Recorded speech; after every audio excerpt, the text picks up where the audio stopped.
Bé, alpinistes, teniu molta sort. Per què teniu molta sort? Doncs perquè la gent de Haglos ens presenten peces com aquesta. En concret, és la jaqueta Spirit. Què té de particular la jaqueta Spirit? És una jaqueta d'alpinista pensada per alpinistes i desenvolupada per alpinistes. I què vol dir això? Doncs que els fabricants de Haglos una vegada més han intentat rissar el risc. De quina manera ho han aconseguit?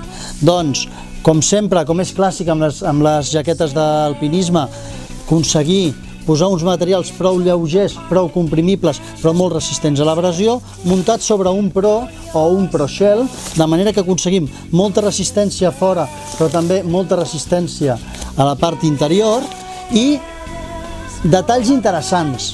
Obertura d'aixelles que tenim amb doble carro, sempre amb tibadors, tant a les butxaques com a les aireacions, o la cremallera central.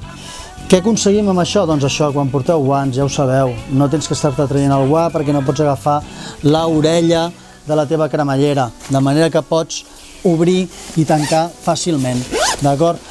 Coses importants de la jaqueta. La seva caputxa. Caputxa pensada per entrar un casco gran.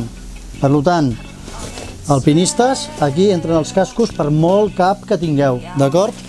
Res més, jaqueta de 500 gramets, molt comprimible, molt durable, molt resistent i molt pensada per vosaltres, d'acord?